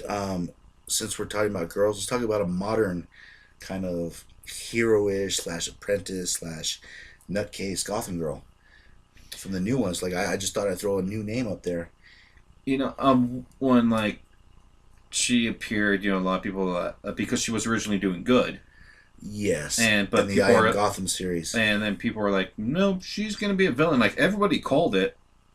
Well, it was sort of predictable because of the way her and her brother mysteriously got their powers, and it's interesting that the more they use their powers, the more it burns them out. Mm-hmm. And like I guess she went insane, and Bruce is kind of keeping her under wraps, and he's going to try to turn her to the light side. Yeah, which doesn't work for Bruce because Bruce doesn't really step on the light side, but he's Bruce, you know, and Bruce does what Bruce does. I guess he tries teaching people to walk on the line. Yeah. But yeah, I mean, she's a newer character. She has a lot of room to develop or not. Cool costume. I could dig it. It's very 40s. Yeah, it's very retro, and it works, especially with the name, you know, Gotham Girl. Like, it has that like Liberty Bell look, like something that would be in the JSA. Yeah, definitely. Yeah, I'll agree with that. I love the old school look too. That's what she needs in her life. She needs the JSA. Bring back the JSA. Mm-hmm. All right, let's see. What about the Master of Fear? The Scarecrow. I mean, tragic backstory.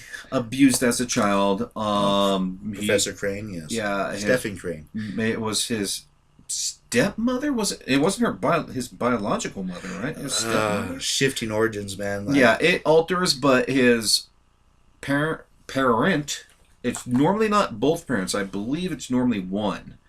Very abusive, instills the fear in him, but and the kids used to mess with him too. They used to scare the hell out of him. Yeah, and then he learned to use fear as a weapon because he was so engrossed in it. Yeah, I think Gotham did a really good job in bringing this character to life. Mm-hmm. That his father developed the toxin, yeah, and then he made him kind of see his fears at the same time, and it created the Scarecrow. Yeah, I think Gotham did a really good job in kind of like summing up all these different moving parts with him.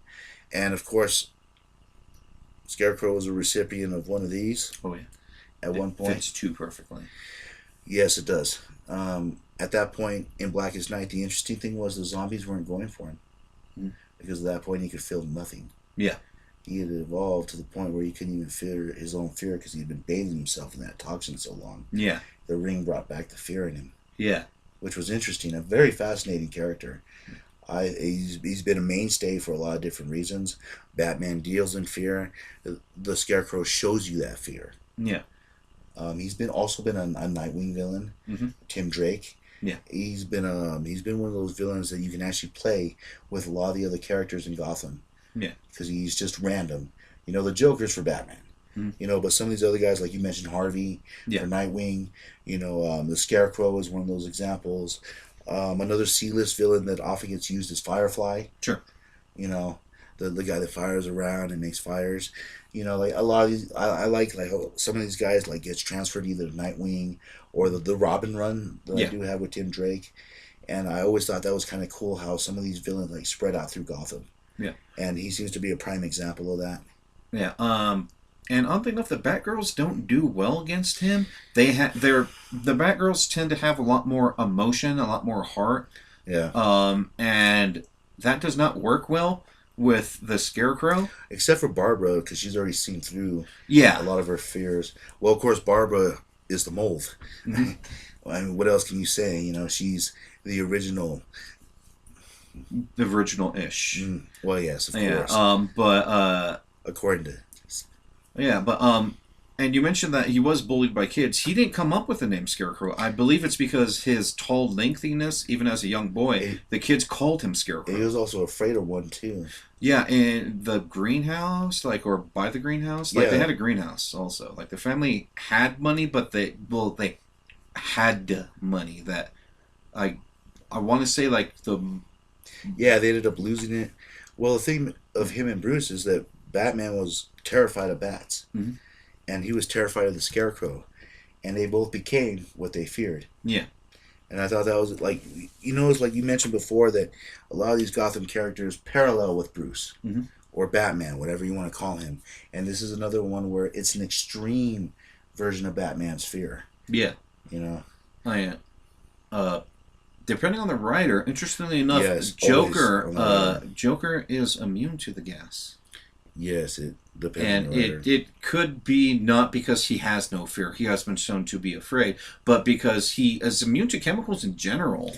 You know, a funny part in the Judge Dredd issue that I covered on one of the shows a little while back, Judge Death actually gets hit by the fear toxin and is not immune to it in his ghost form. Really? Yes, and Judge Death sees like cakes and stuffed animals and basically the stuff Cooler sees in hell, you know. Yeah. And it is so funny that the ghost is not even immune to the toxin. Yeah. Well, you know, that was the comic book, but I'm going to take Frank Miller's word for it. And I think Batman could resist it. Yes, to a point. Yeah. Yeah. Let's see, who else do we have in our merry... Ooh, you know who we haven't covered? The Backbreaker.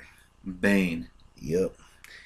Now, I'm going to let you talk about Bane before I give my opinion on him. Sometimes in media, he's portrayed as stupid. He is anything but stupid. He is brain and brawn. I believe he created the Venom serum that gives him his strength. No, that was they gave it to him. Actually. It was given to him, but he knows at least the formula and how to. Oh yeah, he learned how to do it after he got addicted. Yeah, but he's a master tactician. He speaks, obviously Russian, Spanish, English. He knows multiple languages. He is master in a lot of the closer fighting. Wrestling. I believe. Kind of a luchador fighting as well, not just because he wears a mask, but just different styles of wrestling. He was raised in a prison since he was 8 years old, too. Yes, Judge hated his dad, if I remember correctly. Well, and the thing is that you pay the penalty if the father dies or it takes off. The son has to pay the penalty. Yeah. So that's kind of what happened. Yeah. Is that what you think of Bane? Because I'm going to tell you what I think. I think he is a cool villain. He's a hard villain to write. I think there was at one point where he was like, I want to beat Batman without the serum. I want to prove that I am strong. I am Bane, which happened after I Am Gotham. Yeah. It's weird. They did a lot of I Ams during that series. Yeah, and I like him. I think he's actually a really cool villain. What do you think? I could keep on going. I think he was overrated. All right. Now, over the years, he's proved himself to be formidable. Okay, but at first, everyone's like, oh, Bane, he broke Batman's back. Bane, oh my God, Bane. All he did was wear Batman down. He let everyone out of Gotham. He waited till Batman was at his lowest and then attacked him. Batman even caught a cold, right? Yeah, he waited till Batman, he kicked him while he was down. Well, because he's smart. He's a tactician. Yeah, but he was sitting there going, I beat him by myself. I did it all. I did it all. Well, and then what did he do with it? What did he do with that whole run? He just sat on his ass and did nothing. That's true. Which I felt like, if they were going to break his back, at least make the run worth it. And that's what pissed me off about Bane. Got a cool toy over it. There was a cool toy, yes, but it's just it was a waste, Yeah. And then Azrael comes, he beats his ass, and it was sort of a waste of a character. And then later on, as they started to portray him through the cartoons and the media, I thought like they did a better job in filling him out. Like the Iron Bane thing where he was going out to Venom, and he was using Psycho Pirate to kind of curve the urges. Yeah. That was a great story. That made sense. It talked about Bane the warrior, which I felt they kind of got away from for a while. Yeah. And I wanted to mention one more thing. Oh, Batman Beyond. They showed what happened to Bane. Yes. All the years broken. Of Venom, it destroyed his muscles, but also it destroyed his brain because it does affect how your brains make chemicals and all that. Yeah, it basically made him brain dead. Yeah. So don't do Venom. And like he needed to be hooked up to a machine that helped him breathe. Unless he's a symbiote. Yeah. So I think we're in the list, but actually we have one more. How Batman claims that he runs Gotham, and I've been saving this one for last because they're connected with so many different stuff. They were actually connected with Dark Knight Metal, the Court of Owls. Oh yeah. That's why I wanted to close with the Court of Owls because Scott Snyder, since he's been writing different issues for different things, has connected the Court of Owls with so many different points, including Dark Knight's Metal. They were played for fools, but they have connections through everything. They actually gave Bruce clues to who the Joker was during Endgame. Yeah, and they always seem like to pop up, and for a new group, they seem to have an instant mythology. Yeah, which Scott Snyder does a great job in building. I love Scott Snyder as a writer. I think he did Batman very well. I love the Court of Owls. I love the mystique about it. I knew they totally weren't beaten. The animated series they made, the movie wasn't that bad. Batman vs. Robin, I believe. Was that it? Well, anyways, it was one of those series. There's pretty much all the Batman animated movies are amazing. Yeah, and the Court of Owls was just. I thought I'd close that out with that Bruce doesn't know Gotham as much as he does. And I think that's something they need to go with. I hope to see the Court of Owls more. Just like all these villains, Well, and evidently they're kind of created because of Batman with the whole time travel thing, with the Dark Universe. The whole Barbados thing. Well, there was different groups, and they betrayed that group because they saw the writing on the wall. Yeah. And pretty much they're the de facto Illuminati because, like, they help bankroll the World War II, I believe, that there's... like at least hints towards that. Yeah, and I think bankroll aside. I think there was even hints that. Well, Vandal Savage was also involved in World War II as well. But he was Clan Wolf, I think. Wolf or Bear.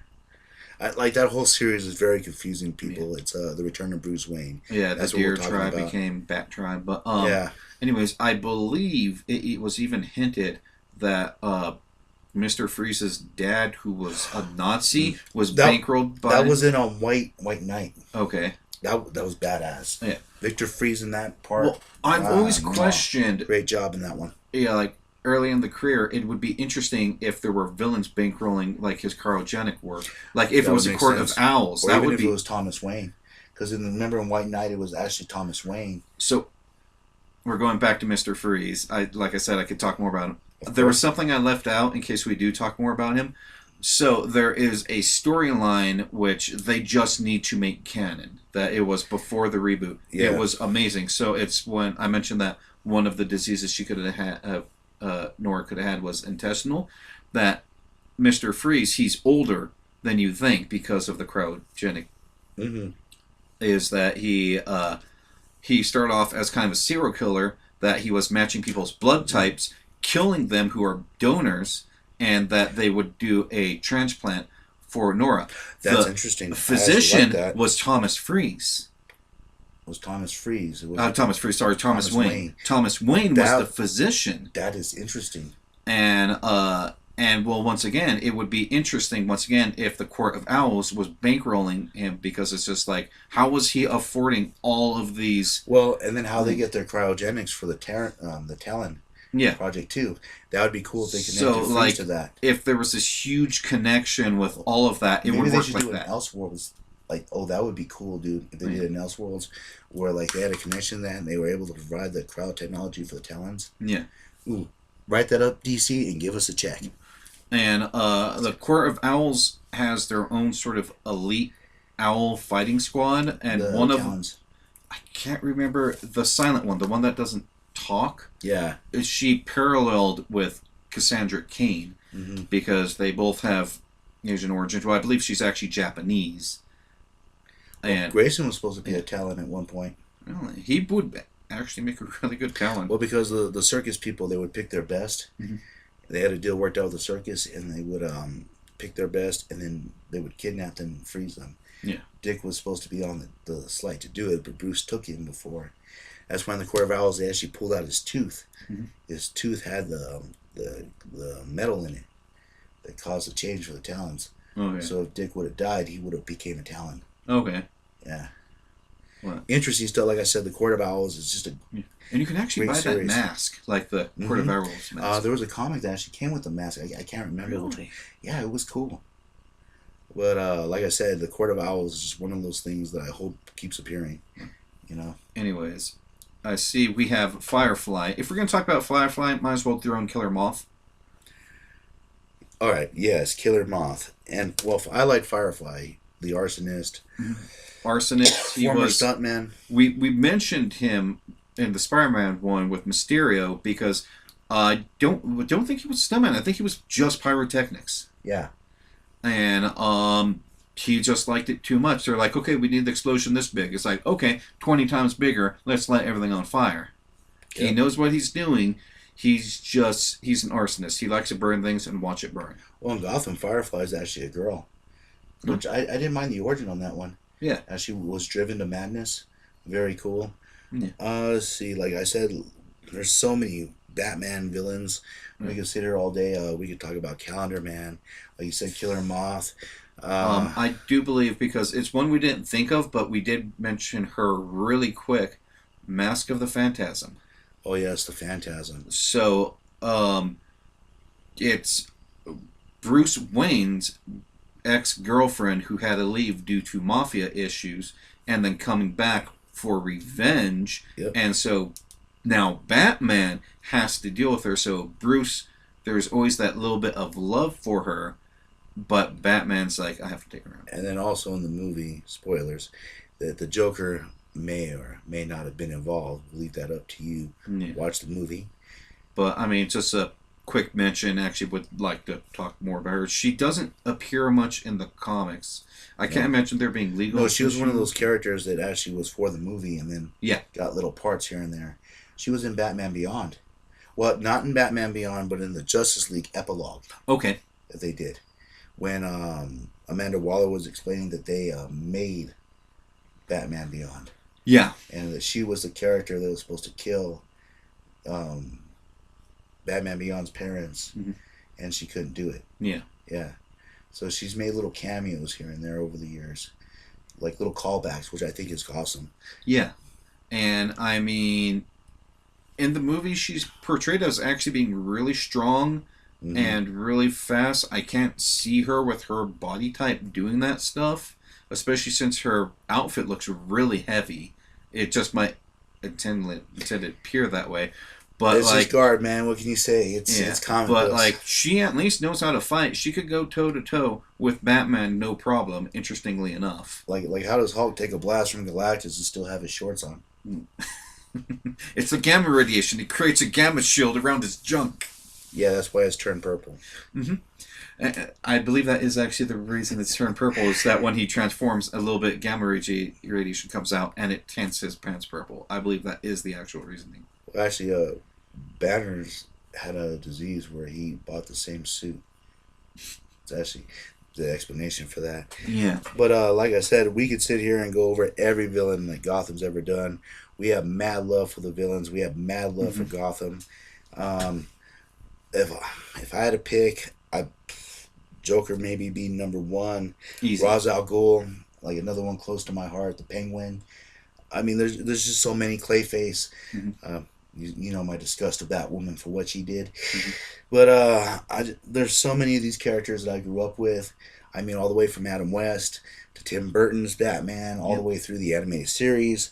I grew up with these villains. I mean, they feel like they're a part of my house. I mean, literally, most of them are. Yeah. And actually, I think a quick mention. You did mention Doctor Death, all right? Doctor Death, Oh I want to yes. say, was not Batman's literal chronological R-time first villain. Was it Doctor Death? Because Batman, I want to say, shot him dead. Yeah, Batman shot a lot of his villains. Yeah, it was very The first, early. the first one they credit is actually the Joker for being the first super villain. Okay, yeah, but there was one guy, Doctor Death. I'm pretty sure he was like either his first or second villain, and he shot him like after the second or third appearance. Oh, I believe it. Batman actually carried guns, kids, back in the old days. Back when he wore purple gloves. It was Look weird. it up. Yep. Yeah. Anyways, I just want to mention that one Oh, since of super course. early. Didn't want to miss that one. Well, since we're going over the whole thing, Yeah. I mean, this is like the complete Batman mythos. You think of anyone else, Mr. Magnus? I absolutely can, but we've already beaten the Spider-Man video time. Of course. And that was our goal. Absolutely. And of course, this is Magnus. I'm the Comic Outlaw. We just did our Gotham's greatest villains. We hope to catch you again. If you like what you see, throw us a like, hit us up on the subscribe button, and we'll catch you later. Later. See you guys on the flip side.